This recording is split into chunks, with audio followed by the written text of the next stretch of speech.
गुजराती लोग बैठे हैं, गुजरात का उदाहरण देती हूं। रानी नायिका देवी 12वीं शताब्दी में मोहम्मद गौरी को पता चलता है कि पाटन के राजा की डेथ हो जाती है,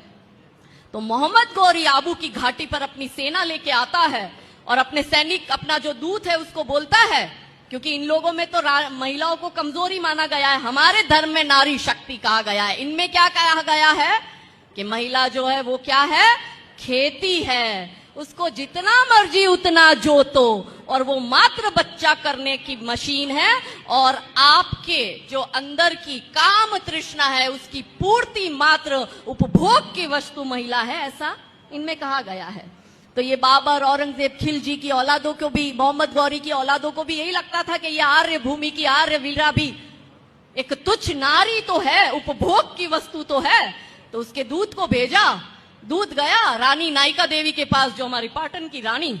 और उस समय स्टेट व्यवस्था होती थी, तो भारत के टॉप 3 स्टेट में से, ऐसे साम्राज्य में से जो सबसे समृद्ध है उसमें से एक पाटन था, हमारे गुजरात का।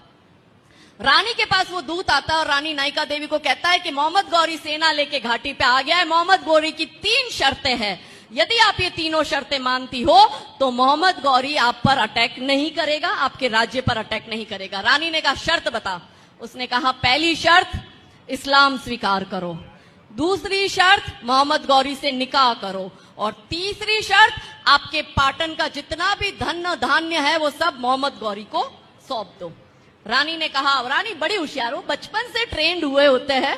अब की तरह थोड़ी है, अभी हम सिर्फ नाम में हैशटैग महिला शक्ति है, एक्चुअली में हम सबसे कमजोर समाज है। तो रानी नायिका देवी ने कहा कि मुझे तेरे राजा की तीनों शर्तें मंजूर है, जा मोहम्मद गौरी को जाके मेरा मैसेज दे दे।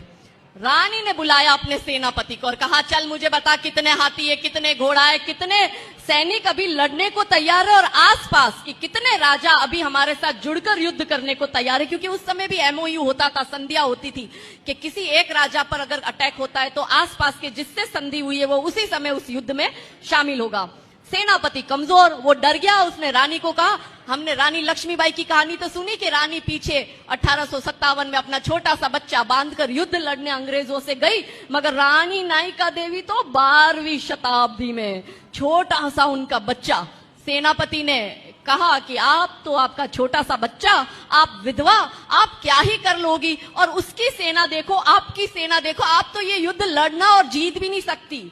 रानी क्रोधित हो गई ऐसी कमजोरी वाली बातें सुनकर। रानी ने उस सेनापति को वही निकाला, खुद ने सेना की कमान अपने हाथ में ली और रानी ने पूरी स्ट्रेटजी बनाई, और रात में आबू की घाटी पर जब मोहम्मद गौरी की सेना सो रही थी तब रानी ने उस पर आक्रमण किया और उनकी पूरी सेना को काट कर मार कर खत्म किया। और मोहम्मद गौरी देखता है कि इसने तो मेरी पूरी सेना खत्म कर दी, तो वो अपनी जान बचाने के लिए मोहम्मद गौरी भागता है और रानी के पीछे अपना बच्चा बंधा हुआ होता है। रानी उसके पीछे जाती है और रानी देखती है कि वो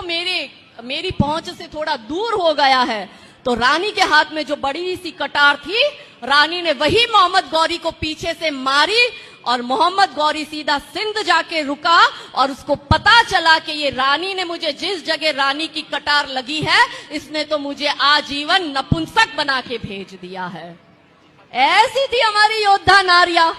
हम इनकी गौरव गाथा सुनाते नहीं, बॉलीवुड वाले इन पे फिल्म बनाते नहीं, माता पिता सिखाते नहीं, स्कूल कैरिकुलम में तो बाबर से लेके औरंगजेब की पीढ़ियां रटवा दी जाती है, तो बच्चियों को रानी नायिका देवी का इतिहास बताएगा कौन?